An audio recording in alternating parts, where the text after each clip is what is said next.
За сайн байцгаана уу? Сайхан амарсан уу? Намрын налгар өдрүүд ээлжилсээр байна. Таатай тухтай байна уу та бүгдэд? Намар ер нь нэг тийм уйтгартай байдаг те. Бүх юм ингээд явчихж байгаа юм шиг. Ингээд модны мөчөр унаал. Нөгөө ялангуяа монголчууд бид нөгөө зуны сайхан улирлыг их хүсэж хүлээдэг. Тэгээ тэрэндээ бас их тэмдэглэдэг юм одоо яадгийн амардаг ийм сайхан хэсэг хугацаа маань ингээ яваад гэж байгаа юм шиг. Одоо ингээл гудамжаар харахад ч ингээл ганц нэгээрээ мод бүний навчис шарлаал унаал гинт ингээл шавшир болцсон ингээл одоо нэг идэхэд л гинт энэ моднууд ч мөгдөр нөцгөрцөн байна л да. Тэгээ энэ бүгдийг харахаар нэх уйтгартай юм шиг санагддгийн. Зарим хүмүүс мэдэхгүй намарт их дуртай л гэж ярьдгийг. Би бол хувьдаа намарт ерөөсөө ч дуртай биш. Айгу онцгой санагддаг. Гэхдээ эргээд амьдрал хавар цэцгэлдэх тийм ээ. Эргээд мод ургамал навч хавар эргээд цэцгэлээд зун сайхан болоод дэлгэрдэг. Үүнийг харахтаа би бас боддог. Хүмүүс бидний амьдралд өнөөдөр зовлон зүдгүүр өвчин, хүнд хэцүү, алив нэгэн зүйл тохиолдсон ч гэсэн Бурханд итгэж байгаа бидний амьдралд найдвар эргээд байгаа шүү гэдгийг. Амен.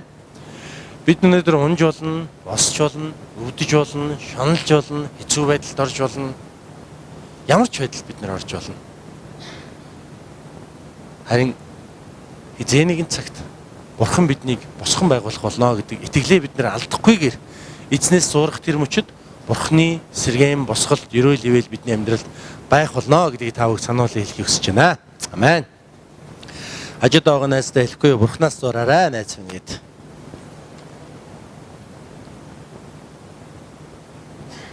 За бид нэр Эхлэл номноос үзээд явж байгаа. Эхлэл номны 12, 3, 4 дугаар бүлгүүдийг одоо үзсэн байгаа. Тэгээд мэдээж Библиэлд гарч байгаа бүх зүйл бол Бурханы ерөөл мотордоор бидэнд хийгдэж байгаа, бидний амьдралд хэлэгдэж байгаа, бидний амьдралд зөвлөгдөж байгаа Бурханы үг гэдэгт бид итгэдэг.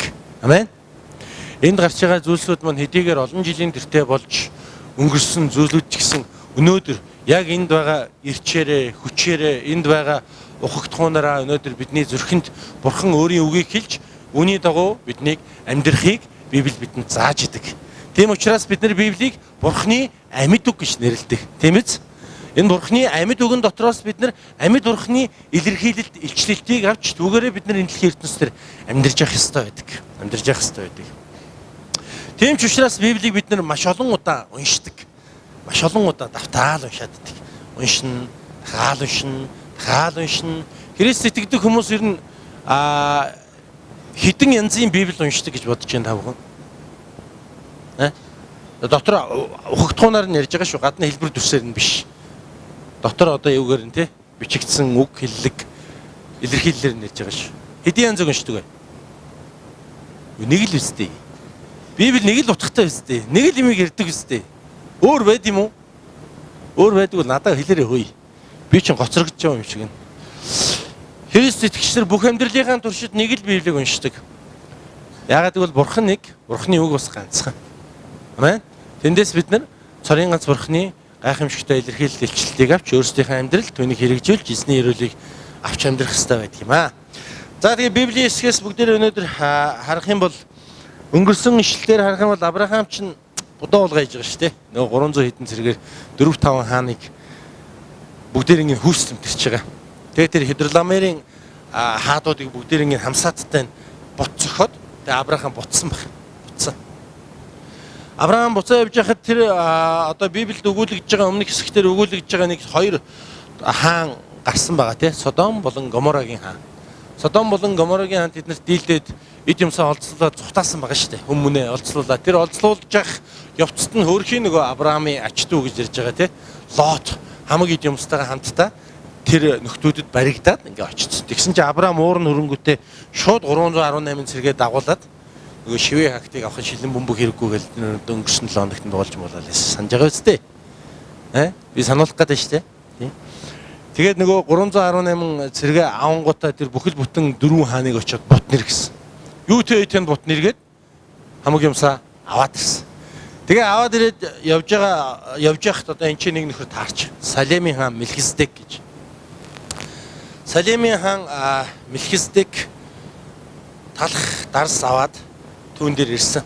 Тэрээр хамгийн дээд бурхны тахилч байваа гэж 18 дахь ишлэлд хэлж байгаа юм. Тэр яг зүгээр Библийн толиудаас харах юм бол Салем гэдэг нь эртний Иерусалим бах магадлалтай гэж үзэж байгаа юм л да. Эртний Иерусалим бах магадлалтай. За энэ Мелхиседек гэдэг хүмүүс Библи хэлсэнчлэн хамгийн дээд бурхны тахилч байсан гэж нэрлэж байгаа юм. Бурхан тахил өргөдөг. Ер нь хуучин гэрээний үед амьдарч байсан хүмүүс ихэвчлэн тахилчаар дамжиж бурхантай харьцдаг байсан. Тахилчаар дамжиж тахилчид одоо өргөл барьцаа аваач өгдөг. Тахилчаар одоо тэг гимнүглээ одоо улаалгаж бурхны өмнө тахил өргүүлдэг. Одоо тахилчид өөрийнхөө асуудлуудыг хэлдэг.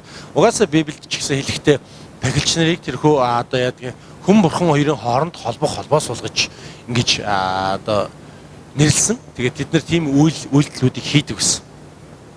За Мелхиседек болохоор тэр хамгийн дээд эзэн бурхны тахилч байсан гэж үзэж байгаа юм л да.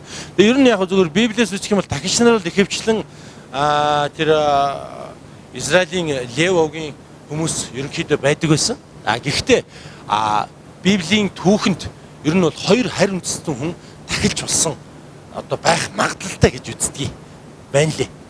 Тэр нь болохоор нэг нь Йов, нэг нь гэсэн баха тий. Нэг нь болохоор за би сайн санахгүй нэг нь Йов гэсэн байж байгаа. Йов гэсэн байх шүү. За нэг нь болохоор энэхүү Мелхиседек. Мелхиседек болохоор өөрөө Канаан нутгийн хүн байсан гэж үздэг юм байлээ. За энэ хоёр хүн маань ерөнхийдөө тэр бурхны одоо яадгийн те сонгон дуудсан, тахилчаар сонгон дуудсан тэр Левовгийнхноос одоо бусад тэр харь оргийн хүмүүс байж бурхан тахил өргөсөн, одоо тахилчийн албан үйлчлэлт ингэ сонгон дуудагдсан хүмүүс байсан гэж Библийн зарим тайлбар толиудад бичсэн байт юм лээ. Сонирхолтой бас энэ аюул сонирхолтой. Яагаад гэж те. Уг нь бол бурхан өөрийнхөө левч одоо Левогийн хүмүүсийг бүгдээрийг нь өөртөө дуудаж тахилч болгосон байгаа шүү дээ. Ганцхан Левогийнхноос. Гэтэл тэр бусад хүмүүс нь эндэрээд харь хүмүүс ирээд тахил өргөөд харь хүмүүс ирээд тахилчийн одоо үйлчлэлийг хийгээд ингэ явж исэн гэдэг юм бас их онцгой зүйл юм уу гэж харж байгаа юм. За тэгээ Мелхиседекийн хувьд талхтаарс аваад Авраам дээр ирээд түүнийг өрөөсөн. Тэрээр бол одоо яадгийн те хамгийн дээд гайхамшигтай бурхны тахилч байсан гэж. Магадгүй ч яг зарим юунууд болохоор судлаачид буюу зарим тайлбар толд хэлэхдээ Мелхиседекийг болохоор Есүс Христтэй адилхан тэр мөнхийн тахилч, Есүс Христийн тэр мөнхийн тахилчийн үүргийг одоо гүйцэтгэсэн түүний илэрхийлэл байсан гэж бас үздэг юм байл л дээ. Тэгэхээр ямар ч хэлсэн энэ Мелхиседек гэдэг энэ тахилч бол маш гайхамшигтай онцгой нэгэн хүч чадалтай тийм онцгой нэгэн одоо яадгийн одоо юуко бурхнаар сонгон дуудагдсан тийм гайхамшигтай нэг юм байсан юм шиг байна. За тэгээ Мелхиседек ирсэн. Мелхиседек ирээд Авраамыг өрөөж хэлсэн байна. Тэнгэр газрын эзэн хамгийн дээд бурхан Авраамыг өрөөх болтугай. Та нарын дайсныг гарт чин тушаасан хамгийн дээд бурхан магтагдах болтугай гэсэн. За энэ үед Мелхиседек буюу тэр Тэнгэр бурхныг одоо тахилч те хүмүүсийн өмнөөс бурхантай ярьдаг, бурхны одоо хэл ярьж байгаа тэрхүү зааварчилгааг хүмүүст хэлдэг, заадаг тэр Мелхиседек тэр гайхамшигтай нэг нөхөр Авраам дээр ирээд түүнийг өрөөсөн байгаа даа. Тэнгэр газрын эзэн хамгийн дээд бурхан Авраамыг өрөөх болтугай. Та нарын дайсныг гарт чин тушаасан хамгийн дээд бурхан магтагдах болтугай. Авраам яг энд юу гэсэн бэ гэхээр түүнд өөрийнхөө олд цомог өөртөө байсан бүх юмны 11-ийг өгсөн байгаа даа. 11-ийг өгсөн байгаа даа. За тэгээд энэ чэнэс бид нар нэг сонирхолтой зүйлийг харж болно. Тэр юу гэхээр энд ерөөсө ямар нэгэн байдлаар чи юу юм, би юу юм тэр янз янзын зүйлэмчээ бичигдээгүй.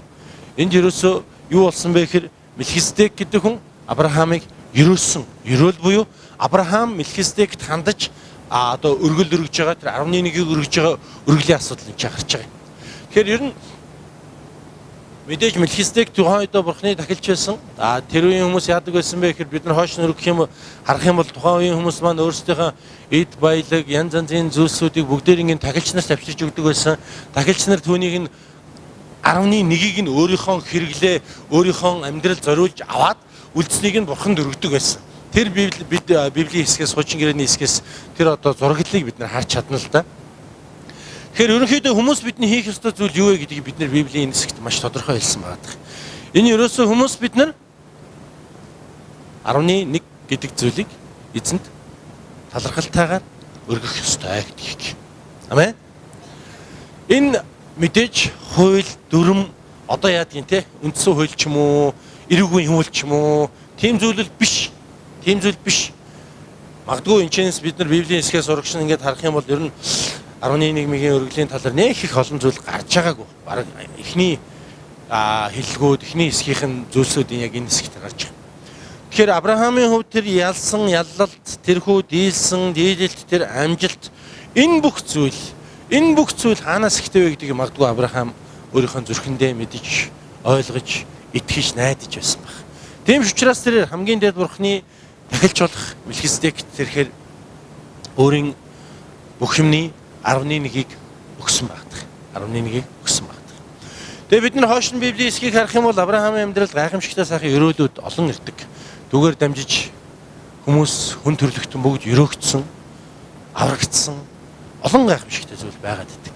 Тэгэхээр ер нь хүмүүс биднээсийн итгэлийн амьдрал буюу энэ амьдралдаа хамгийн эрхэмлэн дээдлэх ёстой тэр зүйлсүүдийн нэг юу вэ гэвэл хамгийн нэгдүгüүрт бид нар Бурхантай харилцах харилцаагаа зөв зүйтэй болгох явдал юм аах тусраа.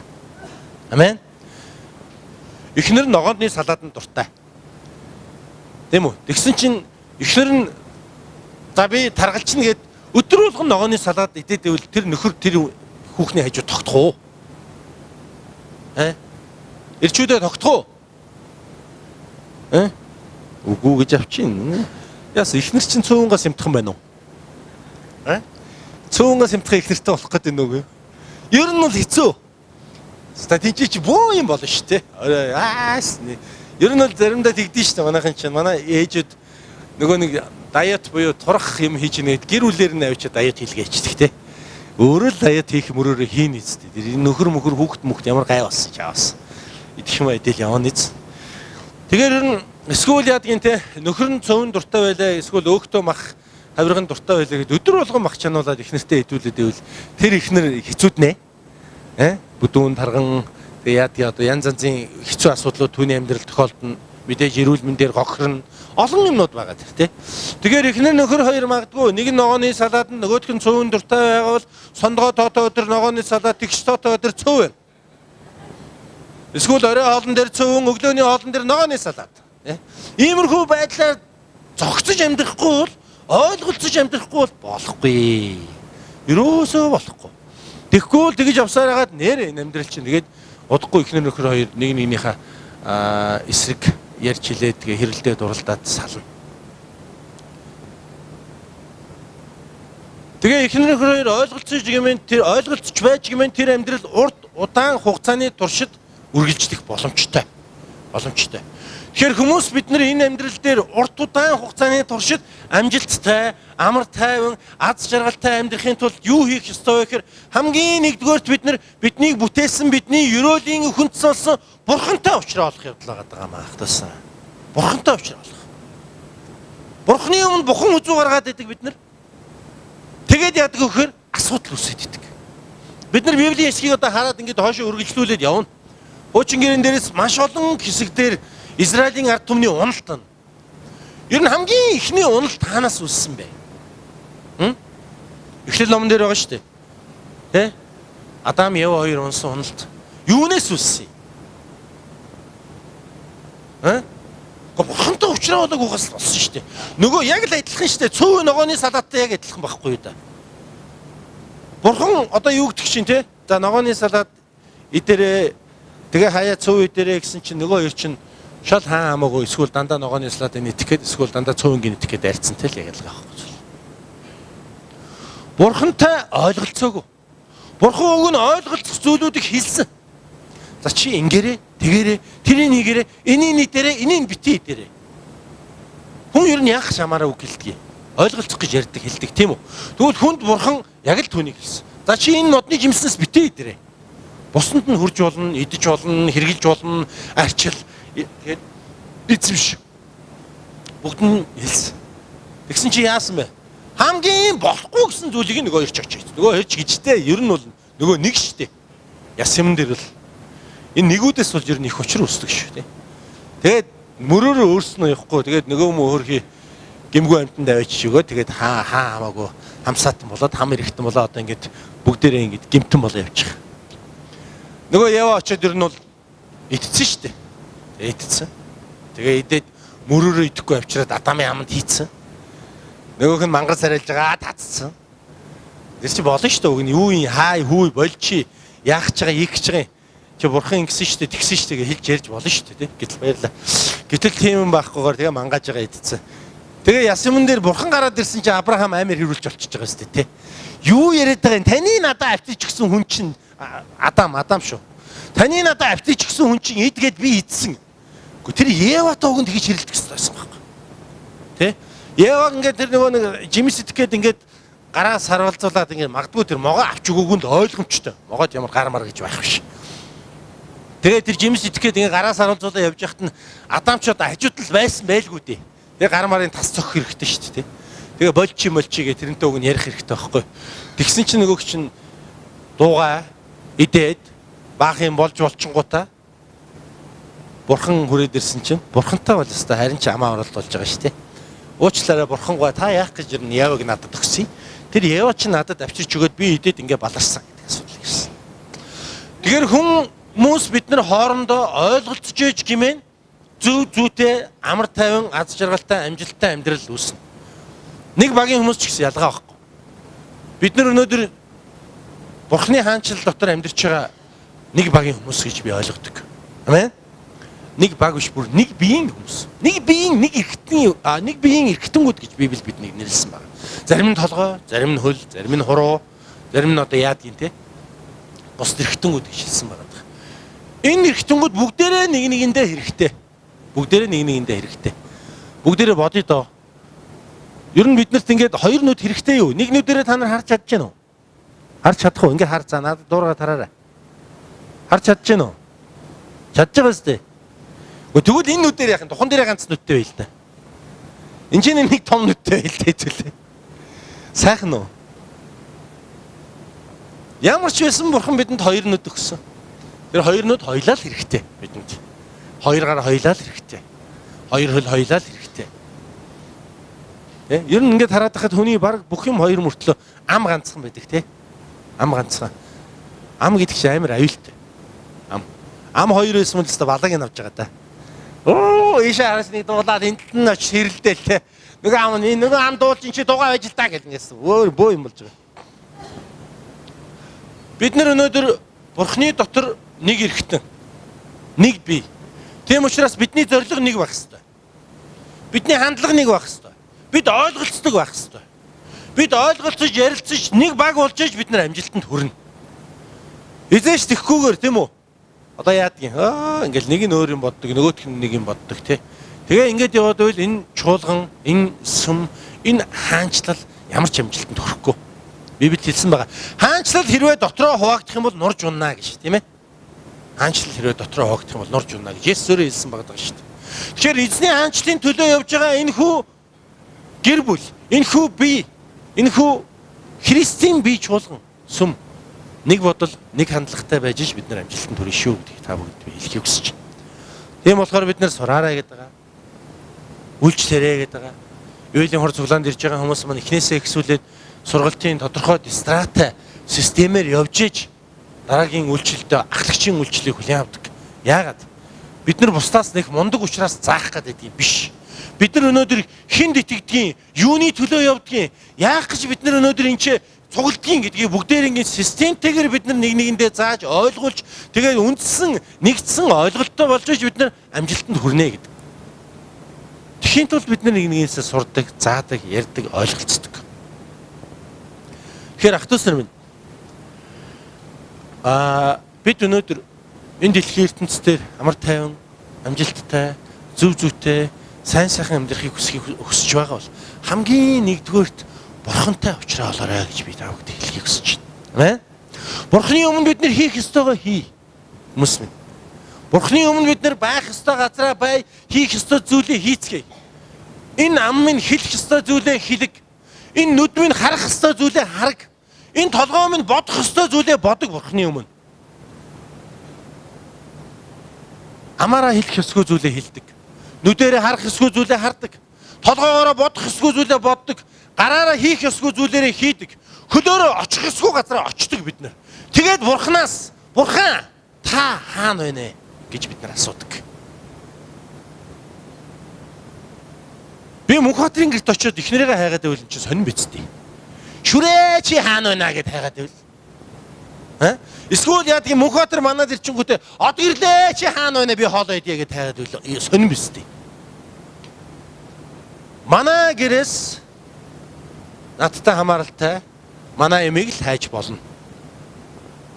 Тийм л юм байна угаасаа. Өөр юм байхгүй. Тэгэхээр бид нар одоо очих ёсгүй газараа очичоод Бурхны өрөөлийг хүсээд байвал уучлаарай. Та газраа андуурсан байна. Хөлч нь буруу газараа ирсэн байна. Бид нар үнэндээ яг л ингэж амьдэрдэг. Амаараа бид нар гим нүгэл хийдэг.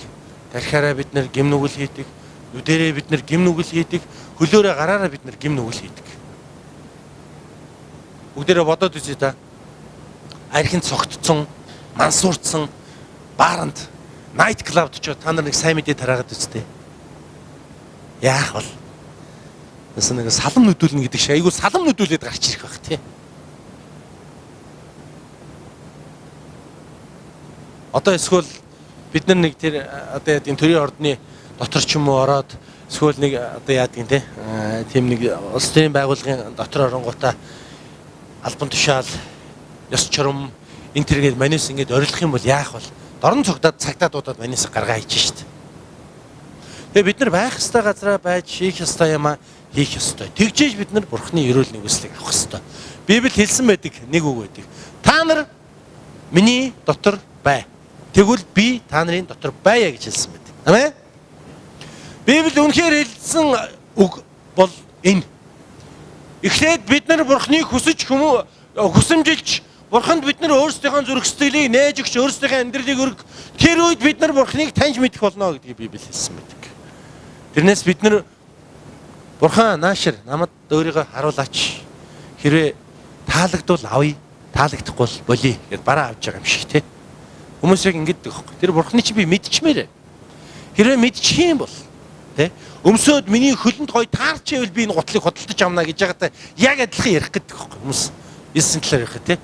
Энэ бичиг ингээ өмсөд миний биеинд ростон таарад өргөн таарад өнгөн надад таалагдчихвэл би энэ бичгийг хөдөлтөж амна гэдэгтэй адилхан хүмүүс Христ итгэлийн талаар Бурхны талаар ойлгодог.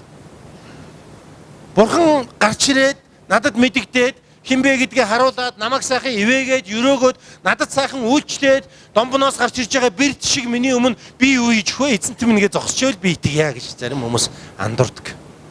Тийм ч учраас бид нар Бурхны сайн сайхныг Бурхны өрөөлийг авч мэдэж чадахгүй байдаг. Библи хэлсэн гол зарчим бол та нар хинч байсан хамаагүй гимтэй, нүгэлтэй, буруу, зүрүү юу ч байсан хамаагүй над руу ирээ гэж хэлж байгаа шүү дээ. Над руу ир. Цангасан хүмүүс бол над руу ир, надаас ууцгаа гэж хэлж байгаа шүү дээ. Гим нүгэлтэй хүмүүс бол над руу ир. Би танасын гим нүглийг уучлая. Зовлон зүдгүүрийг чинь би өөрөө авч танаас дамралтыг өгье гэж Библи хэлж байгаа шүү дээ. Гол зарчим Библийн зарчим. Заримдаа бид нар боддог би бузар, гим нүгэлтэй, би асуудалтай. Над шиг ийм хүн Бурханд итгэх боломжгүй гэж. Уучлаарай. Бид нар бүгдээрээ Бурхны бүтээл. Бидэнд бүгдэнд нь Бурхан хайртай. Өнөөдөр та гимтэй нүгэлтэй буруу гэдгээ ойлгож байгаа бол тэг тусмаа бид нар Бурхан руу орж Бурхны нэгүсэл авралыг хүсэмжлэх ёстой байдаг яах тусраа. Холдох биш. Зүгтэх биш. Өөрийгөө гойчилж харах биш. Харин сатан буюу диавол Моёрын сүнс бидэнд яг энэ санааг өгдөг. Чи бол тийм штэ. Чи бол ийм штэ. Тийм учраас чи Бурханд итгэх зогсгүй. Энд ариун хүмүүсийн нөхөрлөлд орох боломжгүй гэж. Үндэ бид нар ариун хүмүүс мөн үү? Үндэ бид нар ариун хүмүүс мөн үгүй бол уучлаарай биш. Бүгд гэмтэнгүүд.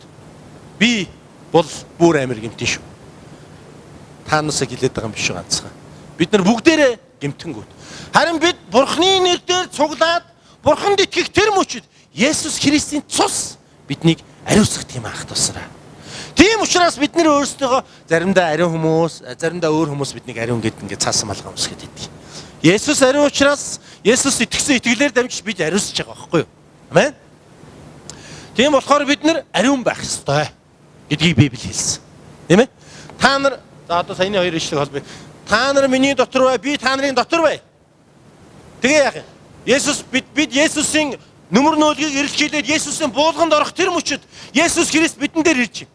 Бидэн дээр ирээд яаж ийм гэхээр ариун нэгэн бидэн дээр ирсэн учраас одоо биднийг ариун байхыг Есүс Христос чинь.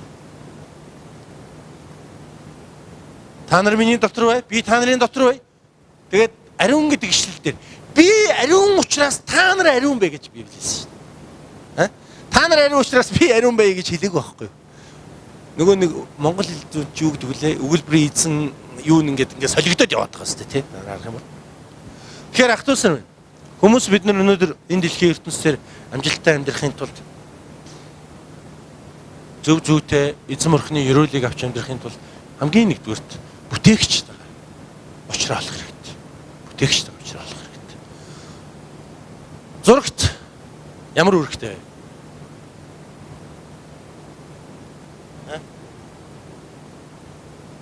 Ч ямар хаашаа би. Дуурайд гаж зурагт яадгийн. Зурагтаа ингээ ямар нэг юм үзэх бидэнд юм үзүүлэх үүрэгтэй үсттэй. Тэр зурагт чинь ингээ пэйж шиг юм халах үүрэг байхгүй үсттэй. Эсвэл яадгийн зурагт одоо яадгийн машин шиг ингээд манисыг дээрээс суулгаад ингээд явах үүрэггүй үсттэй. Зурагт ерөөсөө тэр зурагтаар гарч байгаа дамжуулж байгаа юмыг биднэрт харуулж үзүүлэх л үүрэгтэй. Тийм биз дээ. Тэгээд тэрийг бид нар хүмүүс ингээд яадаг асаагаад өдөрдаад ингээд үздэг тийм ээ. Уг нь бол хүмүүс бидний хувьд бол Бурхан биднийг яг үүрэг ролийнхэн дагуу аюул сайхан бүтээсэн байхгүй. За би та нарт гоё цэцэрлэг бүтээгээд өгье. Тэр дотор бүх юм байна. Ингээ аз жаргалтай сайхан амьдраа гэж Бурхан өгөн бүтээсэн. Тэгсэн чинь манайс яг нөгөө хүн ингээд зурагтыг бүтээгээд тэр зурагтын дотроос ингээд юм хараад үзгээд ингээд байж байгаатай адилхан ийм харилцаатгаар Бурхан бүтээсэн чинь гинт нөгөө зурагт чинь пэйж болцсон байхгүй. Тэгээ хамаг юм ингээд халааж малаагаа түлж мүлээд ингээд бөө юм болцсон. Тийм учраас хүмүүсийн амьдрал чинь замбрааг болцсон. Тийм учраас хүмүүсийн амьдрал чинь их сахгүй болцсон. Тийм учраас хүмүүсийн амьдрал чинь гим нүгэл гэдэг зүйл маш их болцсон. Тийм учраас өнөөдөр бид нэр амаараа тунхагладаг зүрхээрээ хүссэн мөртлөө хүссэн зүйлээ амьдралдаа авч чадахгүй байдаг. Хүмүүс бид нар юу ярьдаг вэ? Ер нь энэ тэнгээр зурагтаар гарч байгаа юм уу ч юм уу?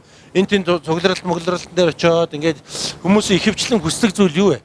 Аз жаргал, элэг бүтэн амьдрал, эрүүл байх, үнэн хайр дурлал, тэ гэр бүл салахгүй байх, арихгүй байх, хар тамхихгүй байх гэж зөндөө бол юм. Тийм биз? Тийм болов уу? Тэгвэл өнөөдөр яадаг вэ? Хүмүүс хаана арих удгийг? Бааранд арих удаг. Тийм үү? Одоо яадгийн уушин газар арих удаг. Сүм дотор ирээд хүмүүс юу гэдэг? Бурхныг магтдаг. Тийм биз дээ? Бурхныг магтдаг. Тэгвэл өнөөдөр сүм олон байна уу? Баар олон байна уу? Яагаад? Хүмүүс арих уумааргүй, арих битээ, арихтан цогтуралтаас холдъё бүгдээрээ гэл нэг лаглаг юм яриад байгаа байсан. Лоозгнол байгаа байсан. Бүх хүмүүс тэгж лоозгондог. Бид нар ч гэсэн тэгж ярьдаг. Тэгвэл яагаад ярьсан зүйл минь өнөөдөр биелэл болохгүй, яриаггүй зүйл минь өнөөдөр биелэл болоод бидний хүзүүгээр ороогоод яваад байгаа.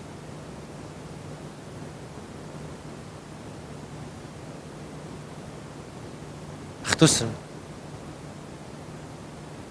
Бидний бүтээгч Есүс Христ, бидний бүтээгч мөнхийн эзэн. Тэр биднийг анханаас нь ийм байдлаар бүтээгээгүй маа гэдгийг би тавд санаал хэлхийг хүсэж байна. Амен.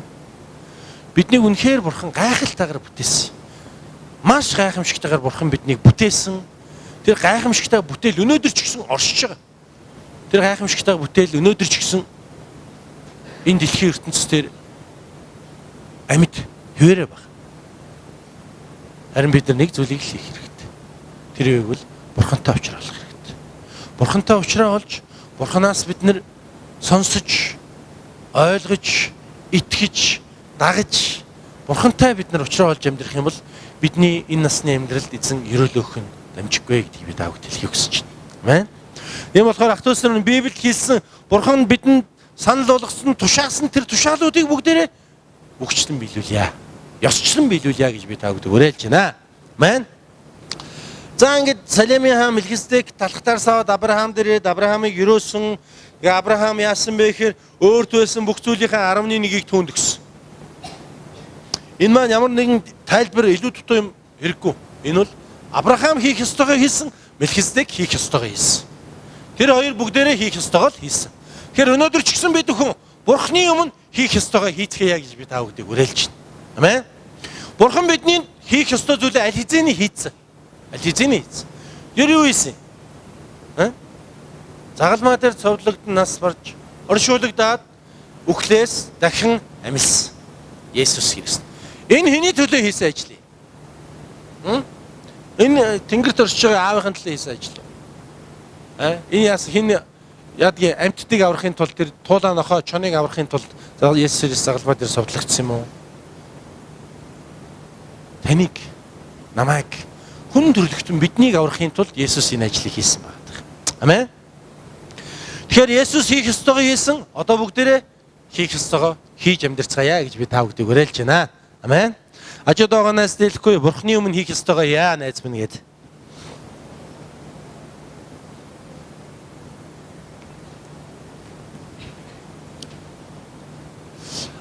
Магадгүй бид нар ойлгох заримдаа хэцүү гэж. Тэ? Заримдаа бид нар Бурхны бидэнд тушаасан тушаалуудыг харахаар заримдаа айгүй хэцүү юмнууд шаардаад идэг л да.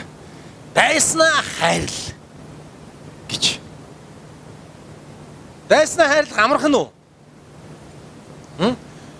Хажууд байгаа эхнэр нөхрөө хүртэл гүйцэд хайрлах чадахгүй байгаа амьтад одоо яаж тэр дайсан майсныг хайрлах юм бэ? Тэ? Уучлал. Уучлах амархан уу? Уучлал гэдэг ухагдхуун чинь өөрөө айгүй тийм одоо хүнд үг байхгүй юу? Хүнд үг те. Уучлал. Ямар хүн уучлуулах ёстой вэ гэхээр манисыг бүр дургууг юм ин хүргэж үзэн ядуулсан тийм амьтдыг бид нар уучлах ёстой байхгүй юу? А тэрнээс надтай сайхан найз явж байгаа хүнийг ингээ те. Найзаа гэд ингээд сайхан хоол идээд гоё явж байгаа хүмүүс найзаа хоёлаа сайхан хоол идлээ би чамайг уучлалаа гэж бид нар хэлдэггүй үсттэй. Хэрэлдээ, дуралдаад ямар нэгэн байдлаар үзэн ядаад те намайг хорлцсон, миний дайсан тийм амьтдтай л бид нар чинь уучлалын талаар ярина штэ. Ер нь бол уучлал гэдэг хүч өөр айгүй том үг. Тэгэхээр уучлал гэдэг маань өөрөө амархан уу, хэлбэрхэн уу? Маш хэцүү. Өөрийгөө захирах. Өөрийн биеийг өдөрдөн захирах те. Амархан уу? Өөрийгөө захирах. Өөрийгөө захираад өглөө болгон 6 цагт тосоод өглөөний залбирал дээрх амархан уу? Өөрийгөө захираад өдөр болгон Библийг уншаад залбирах амархан уу? Дандаа эсрэг байгаа зү тий. Манайс ингээд өглөө босоод цуглаандаа ирэхээр за дахиад 5 өдөр байгаа юм чи нэг өдөр пялчээ. Библийг уншихээр за дахиад 20 30 жил 50 60 жил амьдрах юм чи өнөөдөр би өөр юм чи. Эсвэл Библийг уншихээр нойр өрөөд идэх юм чи. Хэцүү. Бид нар Бурхны бидэнд заасан тэрхүү тушаалуудыг гүйцэлдүүлж, биелүүлж, өөрсдийгөө захирч, бусдыг уучлж, одоо үр жимс, гимшил зохистой үр жимс гаргаж ингэж амьдрна гэдэг бол хэцүү. Маш хэцүү. Юм шиг санагддаг. Гэхдээ хэцүү биш. Ямар үед хэцүү вэ? Өөртөө бид найдах үед хэцүү. Ойлгож байна уу? Би өөртөө найдаад за нөхөр баясгалан бүгдээрийн уучлаад, бүгдийг хайрлаад бүгдийн одоо өөрийгөө захираад явна. Би чаднаа. Халелуя. Би чадахгүй уучлаарай. Би чаддаг нь биш юм аа. Бид нар чаддаг нь биш байхгүй юу? Бид нар хэрвээ чаддаг байсан бол Есүс энэ дэлхийд ирэх хэрэггүй. Бид нар хэрвээ чаддаг байсан бол Есүс загалмаа дээр цовдлогдох ямар ч хэрэггүй. Бид нар чадахгүй. Чадахгүй учраас бид нар Есүс Христийн тусламж хэрэгтэй болсон. Загалмаа дээр цовдлогдоод бидний чадахгүй байгаа тэр зүйлсийг итгэлээр дамжаад төгөлдржүүлсэн байхгүй юу? Амен. Бидний харин хийх ёстой зүйл итгэх ёстой. Итгэх ёстой. Бидний хийх ёстой зүйл эзэнд итгэж, эзэнд найдаж, эзэнтэй хамтдаа алхах ёстой. Тэр үед та яах вэ? Уучлж чаднаа. Тэр үед та яах вэ? Өөрийгөө захирч чаднаа. Тэр үед та яах вэ? Бурхны өмнө байх ёстой газараа байж чаднаа гэсэн үг. Амен. Ах トゥ усын бүгдээрээ бурхантай хамт алхацгаая гэж би та бүхэнд уриалж байна. Бид нар бурханд итгэж, бурханд найдаж, бурхантай хамт алхах юм бол бид нар хийх ёстой зүйлээ хийж чадна, байх ёстой газараа зогсож чадна, харах ёстой зүйлээ харж чадна, бодох ёстой зүйлээ бодож чадна. Амен. Есүс Христ бидний мөнхийн найдвар шүү. Тэр бидний хүч чадал гэж бид сая магтанд олсон шүү дээ, тэ. Тэр яах гэж бидний хүч чадал болох юм? Хүнтэй зодлоход бидний хүч чадал болох уу? Хүн хуурахад бидний хүч чадал болох уу? Үгүй. Тэр бид Бурхны дуудсан дуудлагаар, яг Авраам Бурхны дуудсан дуудлагаар алхаж байгаатай адилхан бид бас Бурхны дуудсан дуудлагаар алхахад бидэнд хүч чадал өгөх юмаа гэдгийг хэлдэг. Халелуя. Ах トゥ усын бүгдээрээ Бурхны өмнө хийх ёстой юм хийцгээе. Ингээдээ Бурханд итгэе, Бурханд найдаа, Бурханд бүх боломж олцоог нь гаргаж тавьж өгье гэж би та бүхэнд уриалж байна. За ингээд цаашаа харах юм бол Содомын хаан бас Авраамыг тосч авсан. Содомын хаан чи яалаа? Ер нь Содомын хааныг ер нь тань нэстэй. Танихгүй юу? 2-7 хоногийн өмнөөс би нэлээд сайн танилцуулаад яваад байгаа шүү. Үтэнсээ өдөр Содомын хааныг бас Гоморогийн нэг нөхөр байгаа. Гомор Содомын хаан чи ер нь бол зүхтааж хагаад хамаг амчт нүхэнд энэ өмнөх ишлэлээр хамаг зэргүүд нь нүхэнд дунаад өөрснөө зүхтаагаа тэгээд нөгөө нэг лот моттой өөрийнх нь иргэшээлээд бүх юмыг энэ нөгөө нэг Хидроламерийн хаан болон түүний хамсаатнууд аваа авчиж байгаа шүү дээ. Аваа авчиж байгаа шүү дээ. Тэгээ Авраам очоод бүгдээр ингэ буцаагаад булаагаад ирсэн чинь Мелхиседектэй учрангууд дараад нь Содомын хаан түүн дээр ирсэн байна. За тэгээ Содомын хаан түүн дээр ирээд юу гэсэн бэ гэхээр зөвхөн хүмүүсийн л надад өгчөө. Бүх хэд баялаг босч юм Авраам чи ав. Чи миний өмнөөс тулалдсан юм чинь. Чи миний имийг олж ирсэн юм чинь гэсэн зүйлийг ярьсан. Харин Авраам энэ юу гэж хэлсэн бэ гэхээр би гараа өргөн тэнгэр газрын эзэн хамгийн дээд бурхан эзэнт чиний гэгдэх юмнаас ширхэг утас шааханы уяач бай юу ч авахгүй гэж тангаргалсан юм а гэж хэлсэн байна. Тэгээд Авраам өөртөөгөө хамт байсан Анер, Эшкол, Мамре нарын хувийг л авъя. Би бол өөртөө шамаас юу ч авахгүй. Тийм Библиэс хэлсэн. Яагаад Авраам энэчнээс тэр Содомын хааны эд хөрөнгө янз янзын зүйлээс аваагүй болоо гэж сонирхолтой зүйл. Уг нь бол тэр үеийн хүмүүс дайнд ялах юм бол тэр олзон өөрснийх нь болдог байсан. Олзон өөрснөө ингэж авдаг байсан. Харин Библийн хойш нь бид нар ингэж харах юм бол тэр Йошуа Мошог үед бурхан зарим газар нь бол хоморголон устгаж малтай, эд хөрөнгөтэй юутэй хийх бүгдээр ингэ хоморголон устгах тэр явдлыг бас өөрийнхөө хүмүүст хэлж зааж тушаасан байдаг л да. Йошуагийн үед бол тухайн үеийн хүмүүс маш гимтэй, бузар, олон тийм химик шүтэн шүтдэг байсан учраас Бурхны ариун үндэстний дунд тэрхүү химик шүтэн, бузар зүйлс нь орж ирэх зохисгүй учраас тэр зүйлийг устгаж ирсэн зүйлсүүд бас харагдаж байгаа. Яг Библийн энэ хэсгээс харах юм бол Авраам яагаад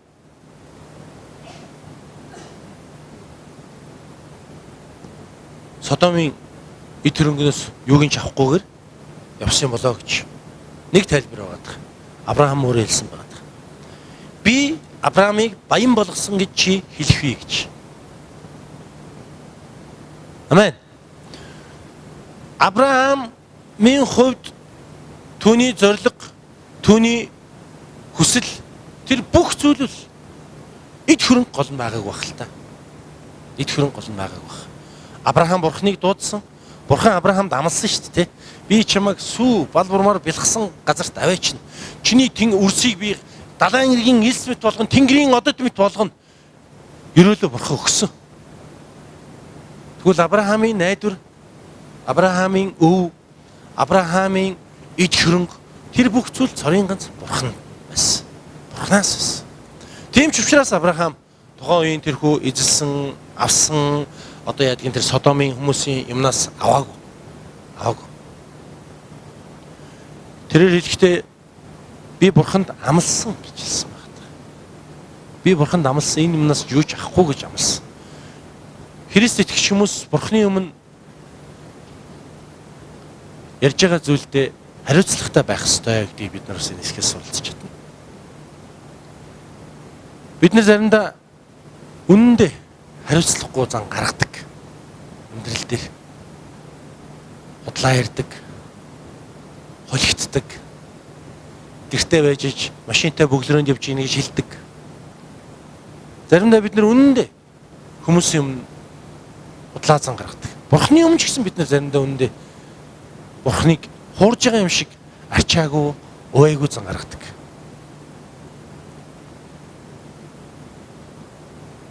Бурхан хизээч бидэнд хуурдагдахгүй гэдгийг бид нар мартаж болохгүй. Мөн Бурхан хизээч бид нар яс юм дээр бид нараар дутахгүй. Тэр бол төгс хүчит нэг. Түүн дутагдах зүйл юу ч байхгүй. Заримдаа бид нар Бурхан надаар дутах юм шиг бодож, андуурч, эндүрч амьдрдаг. Үнэндээ бид нар хүн Бурханы дотор байх юм бол бид л өрөөгдөн. Өөр хинч биш. Амен. Өнөөдөр та үр хүүхдээ эзний замаар дагуулах юм бол хэн өрөөгдөх юм? Таны үр хүүхдэл өрөөгдөн. Өөр хинч биш. Өнөөдөр та болон таны гэр бүл Бурханы өмнө итгэмжтэй зөв амьдрах юм бол хэн өрөөгдөх? Та болон таны гэр бүл өрөөгдөн. Та өнөөдөр Бурханы өмнө ярьсандаа хэлсэндээ амлсандаа байх юм бол хэн өрөөгдөх юм? Та л өрөөгдөн. Өөр хинч өрөөгдөх. Хатуусан. Бид нар өнөөдөр хариуцлагатай амьдрах ёстой. Амьдралдаа хариуцлагатай. Хэлсэндээ ярьсандаа амьдрах ёстой. Заримдаа бид нар Бурханд бүх амьдралаа өргөнө гэж дуулдаг, ярьдаг, шийдвэр гаргадаг. Заримдаа бид нар бусдыг бүгдийг нь уучлая гэж ярьдаг, дуулдаг, шийдвэр гаргадаг. Заримдаа бид нар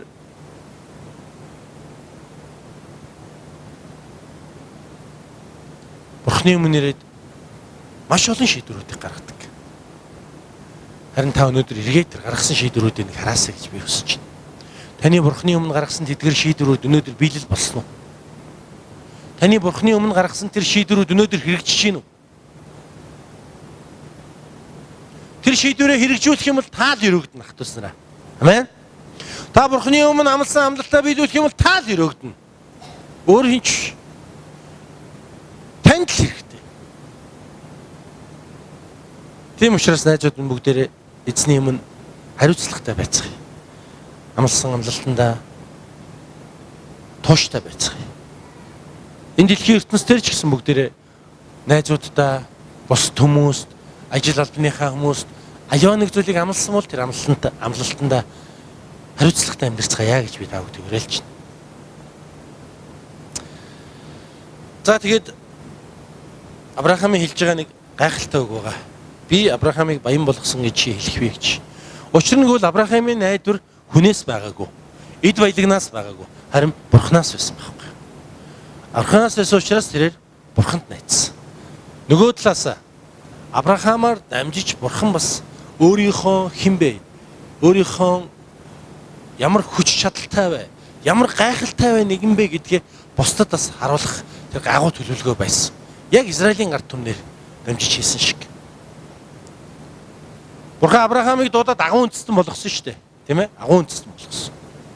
Авраам ааваас нь хинээс хэдэн мал нөхдөд хуйтайгаа тэгээ явсан. Бурханы Авраамын амьдралд хийсэн зүйлсүүд бол үнэхээр агуу байсан. Агуу байсан. Энүүгээр юу илэрхийлж байгаа юм бэ гэхээр Бурхан сул дорой нэгнээр дамжуулж агуу хүчрхэг нэгэн гэдгээ бусдад харуулж, таниулж, гэрэл болж бусдыг бас аврал авчрахыг хүссэн. Мөн Израилийн ард түмнэр ялгаа байхгүй. Израилийн ард түмэн Египтэд очоод тэгээ далуулаа очоод зовсон, зүдэрсэн, боолчлогдсон. Тэгээ юу вэ? Египтээс гарахдаа 2 сая гаруй билүү. Зөвхөн ирчүүд охтууд нь ч лөө, ирчүүд нь ч лөө 2 сая билүү. Бүгдээрээ нийлээ 2 сая ч лөө. Тийм хүмүүс гарсан гэж үздэг. Тэгээд тэд нар гараа явахдаа өмнөө байгаа бүхий л хүчрхийг тэр цэрэг айрамтай улс үндэстнийг бүгдээрээ хяар зохиод хүйс тэмтрээд өөрийн улсыг байгуулж газар нутагт очсон байдаг. Тухайн үед Израилийн бурхан гэдэг нэр тий Израилийн бурхан ямар агуу юм бэ? Израилийн бурхан ямар хүчтэй юм бэ? Израилийн эзэн тэр түмэн царгийн эзэн Адонай, Яве, Йохова ямар агуу юм бэ гэдгийг тэр амин бүх хүмүүс мэдчихсэн. Тэгээд айжсэн, чичрэгжсэн. Явсан газар болгоно ялалт байгуулжсэн. Бурханы үгээр байх мөчч. Харин бурханы үгнээс жоохон хазаах мөчөд тэдний амьдралд уналт, сүрэл, хүчгүйдэл иржсэн. Тэгвэл өнөөдөр ертөнцийн эзэн та биднийг сонгон дуудсан. Таны амьдралаар дамжуулж энэ дэлхийн ертөнцийн гэрэл болохыг хүсэж байгаа юм шүү гэдгийг би танд хэлхийг хүсэж байна. Амен. Яг тэр Авраамын амьдралд үзүүлсэн Бурхны ивэл өрөөл, Израильчуудын амьдралд үзүүлсэн Бурхны ивэл өрөөл, өнөөдөр миний амьдралд үзүүлж байгаа ивэл өрөөлч гэсэн. Зөвхөн намайг ивэхийн тулд биш, миний амьдралд гарч байгаа үр жимс, миний амьдралд гарч байгаа гэрэл гэгээ, миний амьдралд гарч байгаа тэр сайн бүхнээр дамжиж түмэн цэргийн эзэн, ертөнцийн эзэн алдаршихын тулд юм шүү гэдгийг би танд хэлхийг хүсэж байна. Итгэлийн амьдрал гэдэг бол агуу зүйл шүү. Агуу зүйл. Бүгдээрээ бодоод үзэл. Биднээр дамжуулж агуу хүчрхэг бурхан энэ ертөнцид гэрэлтэж, энэ ертөнцид бусдад биднээр дамжуулж өөрийгөө таниулж, тэгээ биднээр дамжуулж бусдыг бурхан дээр авчрах агуу ажлыг биднээр дамжиж хийж байгаа. Итгэлийн амьдрал бол ийм гайхамшигтай зүйл. Ийм гайхамшигтай зүйл. Харин бүгдээрээ итгэлийн амьдралыг зөвхөн кармандаа хийх гэдэг. Төрөвчөндөө хийх гэдэг. Хитвчэндээ хийх гэдэг. Өмсөх хувцсандаа хийх гэдэг. Зөвхөн эрүүл мэндэндээ хамааруулах гэдэг. Зөвхөн өөрийнхөө үр хүүхэд эхнэрт хамааруулах гэдэг. Үгүй. Итгэлийн амьдрал таны төрөвчөнд хэдэн төгрөг байгааг хэлдэг юм биш ээ. Та өнөөдөр ямар хувцас өмсөж байгааг хэлдэг юм биш. Тэр битэл та өнөөдөр ямар эрүүл мэндтэй амьдарч байгааг шилдэг юм биш. Итгэлийн амьдрал гэдэг зүйл бол аврагдсан таны амьдралд Бурхан хэрхэн илэрхийлэгдэж бусдад харагдаж байна гэдгийг хэлдэг юм аах тусараа. Амен. Тэгэхээр Авраам ч гэсэн хэлсэн. Би бол эзэнт найддаг. Жохо орчин үеижүүлээ ярьчих уучлаарай. Юм блэ? Содомын хаа. Уучлаарай. Чиний над жижиг сажиг юм надад хэрэггүй. Надад бол түмэн цэргийн эзэн байна. Түмэн цэргийн эзэн намайг ерөнийгээд амлцсан. Тийм учраас чиний над илүү жижиг сажиг юм чи надад хэрэггүй. Бурхны ивэл ерөөл надад хангалттай юм аа. Магадгүй чамаас авчих юм бол дараад нь чигээ шалчихна, дараас нь Авраамд би юм өгсөн юм чи ингээ баяжцсан байгаа гэд. Чи Бурхны өрөөлийг өөр дээрээ булааж авах гээд байна. Айгуул Авраам тэгж утсан баг. Магадгүй андуураа те. Нөгөө Бурхан өрөөчөөд байхад Авраам айгуул тэр Содомын ханаас юм авчих юм бол энэ Содомын хаанд баярлалаа. Содомын хаа их өгөөмөр юм аа. Яг манив шиг андуураад яваад байна те. Ер нь биднэрт ямар нэгэн сайн сайхан зүйл, ямар нэгэн амжилттай зүйл тохиолдоход Христ итгэгч хүмүүсийн хувьд хамгийн эхлээд талархал илэрхийлэх ёстой тэр нэг нь юу вэ гэвэл Бурхан байт юм шүү гэдгийг би таавд хэлхийг хүсэж байна. Бурхан. Амен. Бурханд биднээс талархах ёстой.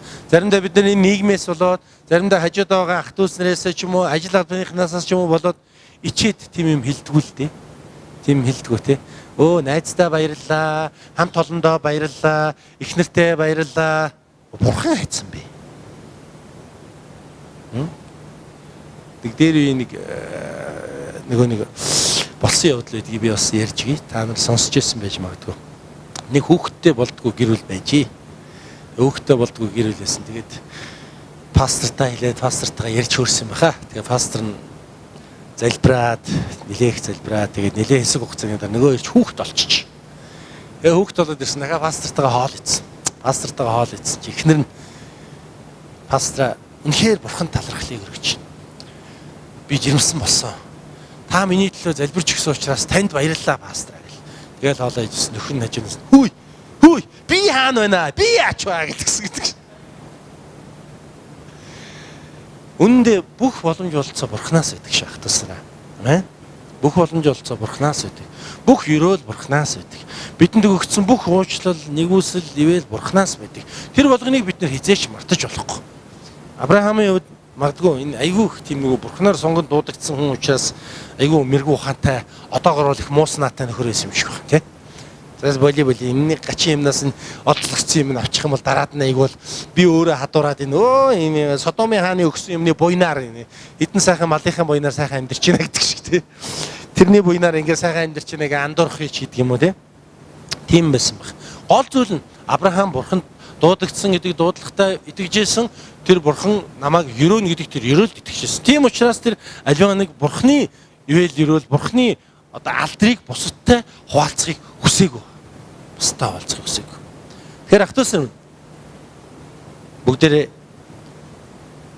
Бурханы өмнө хийх ёстойгоо хийцгээе. Амен. Бурханы өмнө бүгдээрээ хариуцлагатай амьдрцгаая. Амен. Тэгээ бүгдээрээ Бурханд алдрыг өргөж амьдрцгаая гэж та бүдгийг уриалж байна. Амен. Хамтдаа Бурхны өмнө ирээд магтаал үндэтгэлийн өргөцгөөе.